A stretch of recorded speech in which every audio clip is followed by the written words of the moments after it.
আসসালামু আলাইকুম এভরিওয়ান। বোনের মৃত্যু গল্পের 4 নাম্বার পর্ব। আর আজকে রাত 9:30 আমরা ফেসবুকে লাইভে আসতে যাচ্ছি। ফেসবুক লাইভে তোমাদের সাথে আড্ডা হবে। আমাদের ফেসবুক পেজের লিংক পিন কমেন্টে দেওয়া আছে। পেজের নাম রেদওয়ান অলওয়েজ অন ফায়ার। তো চলো বেশি কথা না বলে গল্প শুরু করা যাক। সকালে ঘুম থেকে উঠে মন খারাপ করে বিছানার উপর বসে আছি আর চিন্তা করছি, আচ্ছা আমি কি সত্যি কারো উপর রাগ করতে পারি না? মানুষ যা ইচ্ছা আমাকে তাই বলে, কেন জানি নিজেকে আজকে অসহায় লাগছে। হঠাৎ দরজা খোলার আওয়াজ শুনলাম, দেখি সুমন এসেছে। সুমন বলল চলো আমার সাথে। সুমন আমাকে হলরুমে নিয়ে গেল। সেখানে সুমনের পরিবারের সবাই আছে, শুধু আখিকে চোখে পড়ছে না। সবাই কেমন একটা রাগী দৃষ্টিতে আমার দিকে তাকিয়ে আছে। কাকা বলল খুব মায়া লাগছে রে তোকে দেখে। আমি বললাম মিথ্যা বলে আমাকে এখানে নিয়ে এসেছেন, লজ্জা করে না আপনার? ঠাস করে কাকা একটা চড় দিয়ে বলল তোকে তো এখানেই মেরে ফেলতাম। আমি বললাম আম্মুর কথা শুনে আমি আপনাকে অনেক সম্মান করতাম, আর আম্মু বলেছে দেখেই আমি এখানে এসেছি, কিন্তু আপনার পেছনে যে এই রূপ লুকিয়ে আছে তা আমি জানতাম না। কাকা বলল আমি খারাপ তাই না? যখন তোর দাদা আমার বন্ধুকে মেরে ফেললো তখন তোর এই যুক্তি কই ছিল? একসাথে উঠা বসা ছিল আমাদের। আমার নিজের চোখের সামনে তোর দাদা আমার বন্ধুকে মেরে ফেলেছে। তোর দাদা মারা গেছে দেখে মনে করিস না তোরা কেউ বাঁচতে পারবি? কাউকে ছাড়বো না আমি। আমি বললাম এক হাতে কখনো তালি বাজে না, এটা তো জানেন। কাকা বলল তোর দাদার গুণ তোর ভেতরে আছে, তবে তোর সাহস নাই, এইটুকুই পার্থক্য। আমি বললাম যদি আমি একবার বেঁচে যেতে পারি আমার আম্মু হয়তো আপনাকে ছাড়বে না। কাকা বলল এজন্যই তো তোকে মেরে তোর মাকে ভুলিয়ে ভালিয়ে এখানে নিয়ে আসবো। আমি বললাম আমার আম্মুকে হয়তো তুই এখনো চিনিস না। আখি বলল এত চিনে কি হবে? যাকে মারবো তার চরিত্র সম্পর্কে জেনে আমরা কি করব? সরাসরি গুলি করে উপরে পাঠিয়ে দিব, পরে যা হয় সে দেখা যাবে। আখিকে দেখে আমি অবাক হয়ে গেছি। আখি একদম মেয়ের রূপ পাল্টে ফেলেছে। ওকে দেখলে যে কেউ বলবে ছেলে। আখি বলল কি রে আমার দিকে এভাবে তাকিয়ে আছিস কেন? আমি বললাম রূপ তো ভালোই বদল করতে পারেন। সুমন বলল আপু এত কথা বলে সময় নষ্ট করতে পারবো না, ওইদিকে মনে হয় রাসেল ভাইয়া অপেক্ষা করছে। আখি বলল ওহ তাই তো, এই তাড়াতাড়ি চল। কাকা বলল আরে ছেলেটা সেই রাত থেকে কিছু খায় নাই, কিছু তো খেতে দে। কাঁচা মাংস আছে নাকি আমাদের ঘরে? আখি বলল মরার পর ভালো করে খাবে। ও শেট, একটা বিষয় তো ভুলেই গেছি। সুমন আমার রুম থেকে বটিটা নিয়ে আয় তো। সুমন হাতে করে একটা বটি নিয়ে আসলো। আমার শরীর থেকে শার্টটা খুলে ফেললো। সবাই মিলে আমার শরীরে মরিচের গুঁড়া দিয়ে সাজিয়ে দিতে লাগলো। আর এইদিকে আমার শরীর জ্বলন্ত আগুনের মতো জ্বলতেছে। আখি বলল খুব কষ্ট হচ্ছে তাই না? সামনে আরো কষ্ট দিয়ে তোকে মারা হবে, শুধু দেখতে থাক। আখি আমাকে নিয়ে বাহিরে চলে গেল। দেখি একটা খোলামেলা ট্রাক, আর সেই ট্রাকে যে মেয়েটা আমাকে ট্রেনের ভেতরে মারতে চেয়েছিল সেই মেয়েটা বলল আরে আয় আয়, তোর জন্যই আমি অপেক্ষা করছি। আমাকে ওরা সবাই খেলার পুতুল বানিয়ে ফেলেছে, যেভাবে বলছে সেভাবেই আমাকে নাচাচ্ছে। আখি বলল কি অবস্থা তোর? মেয়েটা বলল অনেক অনেক খুশি আজকে আমি, বাবার খুনির পরিবারের একজনকে মারতে পারবো আজকে। আমি বললাম মেয়েদের এই খুন খারাপিতে মানায় না জানেন। মেয়েটা বলল বাবা তুই তো দেখি আমাকে জ্ঞান দেওয়া শুরু করলি। আমি বললাম আমাকে মেরে কি আপনি শান্তিতে থাকতে পারবেন? মেয়েটা বলল তোর পরিবারকে যতক্ষণ পর্যন্ত মারতে পারবো না ততক্ষণ পর্যন্ত আমার বাবার আত্মা শান্তি পাবে না, আর এরপরেই আমার শান্তি হবে। আমি বললাম এখনো অনেক সময় বাকি আছে, বলা তো যায় না কার কখন সময় আসে। মেয়েটা বলল তোরে তো ট্রেনের মাঝেই মেরে দিতাম, কিন্তু আখি বলল অনুষ্ঠানে সবার সামনে তোকে মেরে প্রতিশোধ নিব। আখি বলল তবে তুই যাই বলিস ছেলেটা কিন্তু সুন্দর আছে, কি সুন্দর সিক্স প্যাক বানিয়েছে দেখেছিস? মেয়েটা বলল বানিয়ে কি হবে, এগুলোর তো দাম নাই, এর ব্যবহারও করতে শিখতে হবে। আর ও তো একটা বলদ। আরে আরে তোর চোখ দিয়ে পানি পড়ছে কেন? আখি বলল ওর পুরো শরীরে মরিচ লাগিয়ে দিয়েছি, ও যে এত কিছু কিভাবে সহ্য করছে কিছুই বুঝতে পারছি না আমি। মেয়েটা বলল এই এক কাজ করি, ওর সাথে কয়েকটা পিক নেই। কিছুক্ষণ পর আমাকে এক জায়গায় নিয়ে এলো। দেখে মনে হচ্ছে অনেক মানুষের সমাবেশ এখানে, সবাই আনন্দ উল্লাসে নাচানাচি করছে। আমাদের নামতে দেখে সবাই ফুল ছিটিয়ে দিয়ে বরণ করছে। আখি বলল আজকে মনে হয় পুরো খেলা জমবে। আমাকে একটা স্টেজে নিয়ে যাওয়া হলো, যেখানে লম্বা চুলওয়ালা একটা ছেলে বসে আছে। মনে হলো এটাই রাসেল। রাসেল বলল এই আমার সামনে আজ পর্যন্ত কারো দাঁড়ানোর ক্ষমতা হয় নাই, হাঁটু গেড়ে বসে পড়। আমাকেও বাধ্যতামূলক তাই করতে হলো। রাসেল বলল তোর নামটা জানি কি? আখি বলল ভাই এর নাম রনি। রাসেল বলল আখি তোমাকে অনেক ধন্যবাদ, তোমার জন্য আজকে ওকে আমি হাতের কাছে পেয়েছি। আখি বলল, না ভাইয়া, এটা তো আমার কর্তব্য ছিল। আমি বললাম, তোর এত কাহিনী দেখার সময় আমার নাই, মারার হলে মেরে দে। রাসেল বলল, আমাকে তুই করে বলিস, তোর তো সাহস কম না। মেয়েটা বলল, ভাইয়া তুই শুধু একবার বল, ওকে এখানেই মেরে দেই। রাসেল বলল, আরে একটু অপেক্ষা কর, আমাদের সামনে একটা ছেলে লম্বা তলোয়ার রেখে গেল, একদম ফ্রেশ নতুন, তলোয়ারটা চকচক করছে। রাসেল বলল, তুই আজকে বাঁচতে পারবি না, এটা শিওর, তবে তোর বাঁচার ইচ্ছা হচ্ছে না? আমি বললাম, আমার চোখের সামনে আমি নিজের মৃত্যু দেখেছি, তুই আমাকে আর কি মারবি? রাসেল বলল, এই শালা তো আসলে হিজড়া। আমি বললাম, দেখ যা করার কর, আমি কিছু বলবো না, তবে আমার সম্মানের উপর আঘাত করবি না। রাসেল বলল, আমি ভয় পেয়েছি রে, এই তোরা সবাই দেখ আমি ভয় পেয়েছি, ও আমাকে মেরে ফেলবে, আমাকে তোরা কেউ বাঁচা। হাসির রোল পড়ে গেল রাসেলের কথা শুনে। রাসেল বলল, আচ্ছা তুই কেন মানুষের উপর রাগ করিস না, এটা জানতে পারি? আমি বললাম, ভালো মানুষের দাম নাই আজকাল, এখন বুঝতে পারছি, তোর মতো কুকুর হওয়ার দরকার ছিল, তাহলে হয়তো এখানে বাঁচতে পারতাম। রাসেল বলল, আমাকে কুকুর বললি তাতে আমি কিছু মনে করি নাই, মরার পর তোর মাংস রাস্তার কুকুর দিয়ে খাওয়াবো, এটা শিওর। আচ্ছা তোর কি একটুও রাগ হচ্ছে না? আমি বললাম, বিনা অপরাধে আমাকে মারবি, এজন্য একটু রাগ হচ্ছে। রাসেল বলল, কই, আমি তো দেখতে পারতেছি না, হিজড়ার বাচ্চা হিজড়া। আমি চোখ বন্ধ করে নিলাম রাসেলের কথা শুনে। রাসেল বলল, আরে চোখ বন্ধ করলি কেন, রাগ হচ্ছে? শুন, তুই মরার পর তোর মা আর তোর বাবাকে বুঝিয়ে এখানে এনে ওদেরকেও এভাবে মারবো, তবে এর থেকেও আরো বেশি অপমান করে। কি রে, কথা বলিস না কেন? আচ্ছা আমার কেন জানি সন্দেহ হয় তুই কি আদৌ কোনো পুরুষ নাকি হিজড়া। কি রে, তোরা সবাই কি বলিস? বাহির থেকে আওয়াজ আসলো, ঠিক বস। চোখ খুলে আর কোনো কথা বললাম না, বসা থেকে উঠে সামনে থাকা তলোয়ারটা দিয়ে সেকেন্ডের ভেতরে রাসেলের গলায় বসিয়ে দিলাম। ওর মাথাটা ছিটকে নিচে গিয়ে পড়ল। আশেপাশের পরিবেশ একদম নীরব হয়ে গেল। আমার রাগ চরম পর্যায়ে পৌঁছে গেছে, চোখ দিয়ে যেন আগুন বের হচ্ছে। আমার পরিবারকে নিয়ে কথা বলা, তাও আবার আমি বেঁচে থাকতে, আমার সামনেই। পেছনে ফিরে আখি আর মেয়েটার গলায় ধরে শূন্যে তুলে ফেললাম। আমি বললাম, অনেক সহ্য করেছি তোদের কাহিনী, আর কত সহ্য করব? আমি হিজড়া তাই না, আমাকে সন্দেহ হয়, দিয়েছি না তোর ভাইকে ভরে, দেখ এখন কেমন লাগে। একেবারে জীবনের ঘুম পাড়িয়ে দিয়েছি, সবকিছুর একটা সীমা আছে, আমি আর কত এসব তাকিয়ে তাকিয়ে দেখব। এখন দেখ আমি কি করতে পারি। ঘুমন্ত সিংহকে জাগানোর কি ফল। ওরা বাঁচার জন্য পাগুলো ছোড়াছড়ি করছে। আখিকে লাথি দিয়ে দূরে ফেলে দিলাম, আর রাসেলের বোনকে রাসেলের উপর ফেলে দিলাম। আমি বললাম, দেখ নিজের চোখে তাকিয়ে দেখ তোর ভাইয়ের মৃত্যু। সামনে পড়ে থাকা লাঠিটা দিয়ে আখি আর রাসেলের বোনকে ইচ্ছে মতো মারতে লাগলাম। আমাকে মারবি তাই না, আমার পরিবারকে মারবি? কোন শালা আসবি, আয় দেখি তোদের কার কত দম। চোখ দিয়ে আমার যেন আগুন বের হচ্ছে। হঠাৎ পেছন থেকে একটা মেয়ে আমার হাত ধরে ফেললো। আমি বললাম, তবে তোরে তো। তাকিয়ে দেখি আখির চাচাতো বোন আমার হাত ধরে আছে। মেয়েটা বলল, ভাইয়া ওদের আর মারবেন না, ওরা মারা যাবে। আমি নিচে নেমে রাসেলের মাথাটা হাতে নিয়ে ওর বোনের হাতে ধরিয়ে দিলাম। নে এখন মজা কর, আমাকে মারবি তাই না? আমি তো প্রস্তুত ছিলাম মরার জন্য, কিন্তু তোরা আমাকে মরতে দিলি না। এখন দেখ তোর ভাইকে আমি নিজের হাতে মেরেছি, কি করবি আমার? হঠাৎ পেছন থেকে আমার মাথায় কে জানি আঘাত করলো। পেছনে ফিরে তাকানোর আগেই জ্ঞান হারিয়ে পড়ে গেলাম। তবে একটা কথা স্পষ্ট শুনতে পেরেছি, ছাড়বো না আমি কাউকে, পালিয়ে কই যাবি? যখন একটু তাকানোর শক্তি পেলাম তখন আশেপাশে তাকিয়ে বোঝার চেষ্টা করলাম আমি কই আছি। আমি চারপাশে তাকিয়ে দেখি ট্রেনের রাস্তার উপর শুয়ে আছি। এটা দেখে খুব অবাক হলাম। ট্রেনের হর্নের শব্দ আসছে, মনে হচ্ছে কাছাকাছি ট্রেন চলে এসেছে। শরীরের যতটুকু শক্তি ছিল সবটা দিয়ে রাস্তা থেকে সরে গেলাম, আর এই মুহূর্তেই ট্রেন চলে আসলো। যাক, কোনো মতে বাঁচতে তো পারলাম। হঠাৎ বুকের বাঁ পাশে ব্যথার অনুভূতি পেতে লাগলাম। তাকিয়ে দেখি বুকের বাঁ পাশ থেকে রক্ত বের হচ্ছে। একটা বুলেট আটকে আছে বুকের ভেতর, আমাকে গুলি করা হয়েছে।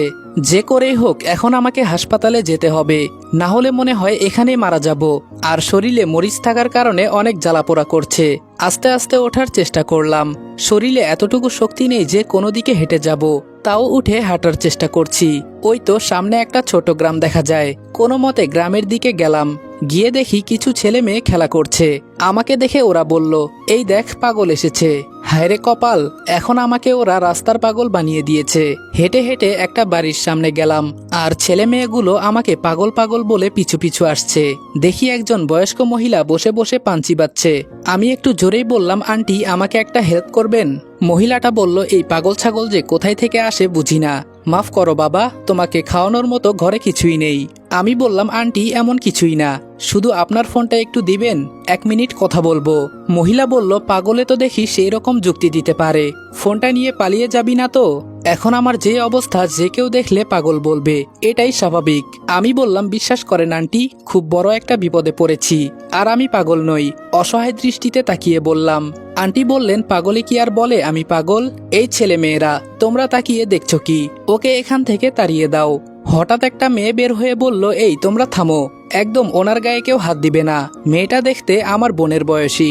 মেয়েটা আমার কাছে এসে বলল কি হয়েছে ভাইয়া, আর আপনাকে দেখে তো পাগল মনে হয় না, শরীরে এত রক্ত কেন আপনার, আর বুকের মাঝে এটা কিসের আঘাত? আমি বললাম আমাকে গুলি করা হয়েছে, এজন্য রক্ত বের হচ্ছে, আমাকে একটু হেল্প করেন, শুধু একটা ফোন করব, আপনার মোবাইলটা একটু দিবেন। মেয়েটা আমার কাছে ফোনটা দিয়ে বলল তাড়াতাড়ি করুন, আপনার তো অনেক ব্লাড বের হচ্ছে। আম্মুর নাম্বারটা তুলে কল দিলাম। ফোন ধরতেই আম্মু বলল থানা থেকে বলছি, আপনি কে, কিভাবে আপনার সাহায্য করতে পারি? আমি বললাম আম্মু আমি। আম্মু বলল রনি বাবা তুই কই আছিস তুই? 2 দিন ধরে তোর কোনো খোঁজ খবর নেই, ওরা আবার তোকে কিছু করে নাই তো? আমার খুব চিন্তা হচ্ছে তোর জন্য। আমি বললাম এত কথার উত্তর দিতে পারবো না আম্মু, আমার খুব কষ্ট হচ্ছে, মনে হচ্ছে যেন একটু পরে আমি মারা যাব। বুকের মাঝে একটা বুলেট এখনো ঢোকানো আছে, শরীর থেকে প্রচুর রক্ত বের হচ্ছে, জানি না আমার বাঁচার সম্ভাবনা কতটুকু, আর ব্যথা তো সহ্য করছি। আম্মু বলল ওরা তোকে কি করেছে, আর তুই এখন কোথায় আছিস, তাড়াতাড়ি বল। আম্মু টেনশন নিয়ে কথাগুলো বলছে বোঝাই যাচ্ছে। আমি বললাম আপু এটা কোন গ্রাম? মেয়েটা বলল জি ভাইয়া, এটাকে বলা হয় নেত্রকোনা রাজবাড়ি। আমি বললাম কি বললে আপনাদের বাড়ি খুঁজে পাবে? মেয়েটা বলল পান ব্যবসায়ী খোকন মিয়া বললেই সবাই চিনবেন। আম্মু বলল আমাকে আর বলতে হবে না, আমি শুনছি। কিছুক্ষণ পর এখানকার পুলিশ তোকে নিয়ে যাবে হাসপাতালে, তুই কোনো চিন্তা করিস না, আমি আমার ছেলেকে কখনো মরতে দিব না। আমি আসছি বাবা, একটু অপেক্ষা কর। আমি আর কিছু না বলে ফোনটা কেটে মেয়েটার হাতে দিয়ে নিচে বসে পড়লাম। মেয়েটা বলল ভাইয়া আপনার খুব কষ্ট হচ্ছে? আমি বললাম তবে কি করার, সহ্য করতে হবে। তোমাকে অনেক অনেক ধন্যবাদ, তুমি না থাকলে আজকে হয়তো আমাকে এখানেই মরতে হতো। মেয়েটা বলল কেন জানি আপনাকে আমার দেখে পাগল মনে হলো না, কিন্তু আপনার এই অবস্থা কি করে? আমি বললাম অনেক বড় কাহিনী, আরেকদিন দেখা হলে বলবো। মেয়েটা বলল আপনাকে আমি হাসপাতালে নিয়ে যাব, চলেন আমার সাথে। আমি বললাম লাগবে না আপু, পুলিশ আসছে। মেয়েটা বলল ও মা পুলিশ কেন? আমি বললাম ভয় পাবেন না, আমার আম্মু পুলিশ অফিসার। মেয়েটা বলল বুঝে গেছি, কিন্তু আপনার শরীরের এসব লাল লাল দেখা যায়, এগুলো কি? আমি বললাম মরিচের গুঁড়া মিশিয়ে দেওয়া হয়েছে আমার শরীরে। মেয়েটা বলল কি? আমি বললাম মেয়েটা এটা শুনেই দৌড়ে কোথায় চলে গেল। কিছুক্ষণ পর একটা বালতিতে পানি এনে আমার দিকে ছুড়ে দিল, যার কারণে শরীরের সবকিছু পরিষ্কার হয়ে গেছে। আমি বললাম ধন্যবাদ আপু। দেখতে দেখতে পুলিশ এসে গেল। এক অফিসার আমার কাছে এসে বলল আপনি কি রনি? আমি বললাম জি, আম্মু আপনাদের পাঠিয়েছে তাই না? পুলিশ বলল কোনো কথা বলবেন না, আপনার অবস্থা খুব খারাপ, তাড়াতাড়ি গাড়িতে ওঠেন, আপনার কিছু হয়ে গেলে ম্যাম আমাদের ছাড়বে না। আমি গাড়িতে বসে বললাম ভালো থাকবেন আপু, আবার হয়তো আপনার সাথে দেখা হবে। মেয়েটা হাত বাড়িয়ে আমাকে বিদায় জানিয়ে দিল। তবে ওর হাতে একটা ট্যাটু দেখতে পেলাম, যেটা আমি আখির মুখের নিচে দেখেছি। এই রহস্য হয়তো আমি এই মেয়েটার কাছ থেকে জানতে পারবো। আগে তো আমি বেঁচে নেই, হাসপাতালে আমাকে ইমার্জেন্সিতে নিয়ে যাওয়া হলো। যখন আমার জ্ঞান ফিরল ডাক্তার বলল সঠিক সময়ে আপনি না আসলে হয়তো ব্লাডের অভাবে মারা যেতেন। একটু পর এক অফিসার এসে বলল তোমার কি অবস্থা, এখন ভালো আছো? আমি বললাম জি অনেকটাই ভালো আছি। আম্মু কি এখন আসবে?